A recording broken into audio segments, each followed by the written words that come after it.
আজকে অদ্ভুত বাংলা চ্যানেলে আমরা কথা বলবো এক অদ্ভুত নিশাচর পাখিকে নিয়ে, যার নাম পেঁচা। পেঁচা এমন একটি প্রাণী যাকে আমরা বেশিরভাগ সময় রাতের আঁধারে দেখতে পাই। এর বড় বড় চোখ, গোল মুখ আর নীরব ডানার শব্দহীন উড়ান তাকে অন্য সব পাখির থেকে আলাদা করে তোলে। এই পাখি সম্পর্কে মানুষের মাঝে অনেক রহস্য, কুসংস্কার ও ভয় কাজ করে, কিন্তু আসল সত্য হলো এটি প্রকৃতির জন্য এক অমূল্য সম্পদ। পেঁচা পৃথিবীর প্রায় সব দেশেই দেখা যায়। জঙ্গল, গ্রামাঞ্চল, নদীর পাড়, এমনকি পুরনো বাড়িঘরের গর্তেও এরা আশ্রয় নেয়। এদের মাথা গোলাকার এবং ঘাড় অদ্ভুতভাবে ঘোরানো যায়। পেঁচা তার মাথা প্রায় 270 ডিগ্রি পর্যন্ত ঘোরাতে সক্ষম। চোখ সামনে থাকায় তারা মানুষের মতোই সোজাসুজি তাকিয়ে দেখতে পারে। রাতের অন্ধকারে তাদের দৃষ্টি অসাধারণ শক্তিশালী। এই চোখ অন্ধকারে সামান্য নড়াচড়াও ধরা দিতে পারে।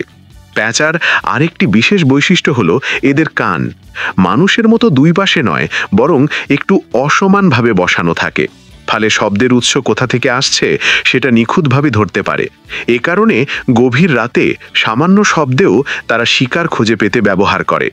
এদের ডানার পালক নরম, যে উড়ার সময় প্রায় কোনো শব্দই হয় না। এজন্য শিকার কখনো বুঝতে পারে না যে পেঁচা কাছে চলে এসেছে। খাদ্যাভ্যাসের দিক থেকে পেঁচা সম্পূর্ণ মাংসাশী। এদের সব খাবার হলো ইঁদুর। একটি পূর্ণবয়স্ক পেঁচা প্রতিদিন বেশ কয়েকটি ইঁদুর শিকার করে খায়। এছাড়াও তারা ছোট ছোট পাখি, ব্যাঙ, টিকটিকি, এমনকি বড় বড় পোকামাকড়ও খেয়ে থাকে। কৃষকেরা অনেক সময় পেঁচাকে বন্ধু মনে করে, কারণ এটি ফসল ধ্বংসকারী ইঁদুর নিয়ন্ত্রণ করে। বাংলাদেশের গ্রামাঞ্চলে অনেক রাতে ইঁদুর ধরতে নেমে আসা পেঁচাকে ধান খেতে বা বাড়ির আঙিনায় বসে থাকতে দেখা যায়। বাংলাদেশে বিভিন্ন ধরনের পেঁচা পাওয়া যায়। ধবল পেঁচা, বন পেঁচা, খুদে পেঁচা, এগুলো বেশ সাধারণ। বন, জঙ্গল ও গ্রামাঞ্চলে এরা সহজেই খাপ খাইয়ে নিতে পারে। তবে মানুষের কুসংস্কার ও অযথা ভয়ের কারণে অনেক সময় পেঁচা শিকার হয়। কেউ কেউ বিশ্বাস করে পেঁচা ডাকলে অশুভ কিছু ঘটতে চলেছে, অথচ প্রকৃতপক্ষে এটি সম্পূর্ণ ভুল ধারণা। পৃথিবীর অন্যান্য দেশেও পেঁচা সম্পর্কে গবেষণা হয়েছে। বিজ্ঞানীরা দেখেছেন পেঁচা পরিবেশের ভারসাম্য রক্ষায় অত্যন্ত গুরুত্বপূর্ণ। তারা ইঁদুর ও অন্যান্য ক্ষতিকর প্রাণী নিয়ন্ত্রণ করে প্রাকৃতিক চক্রকে সঠিক রাখে।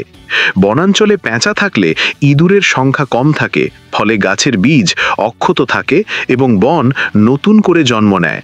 অনেক দেশে এখন পেঁচাকে সংরক্ষণের জন্য বিশেষ কর্মসূচি নেওয়া হয়েছে, কারণ বন ধ্বংস আর অবৈধ শিকার তাদের অস্তিত্বকে হুমকির মুখে ফেলেছে।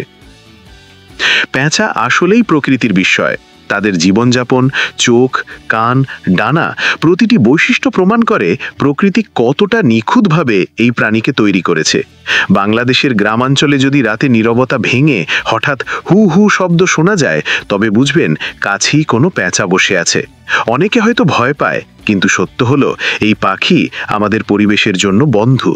অদ্ভুত বাংলা চ্যানেলের মাধ্যমে আমরা চেষ্টা করছি আপনাদের এমন অজানা ও আশ্চর্য প্রাণীদের কাছে নিয়ে আসতে, যাদের সম্পর্কে আমরা অনেকেই জানি না বা ভুল ধারণা পোষণ করি। পেঁচা কোনো অশুভ প্রাণী নয়, বরং এটি প্রকৃতির এক অসাধারণ উপহার। যদি আমরা এদের রক্ষা করতে পারি, তবে পরিবেশও সুরক্ষিত থাকবে। এই ছিল আজকের আয়োজন, যেখানে আমরা পেঁচা নামের রহস্যময় নিশাচর পাখির গল্প জানলাম। যদি আপনাদের ভালো লেগে থাকে, তবে অবশ্যই লাইক, কমেন্ট ও শেয়ার করবেন, আর আমাদের চ্যানেল সাবস্ক্রাইব করে পাশে থাকবেন।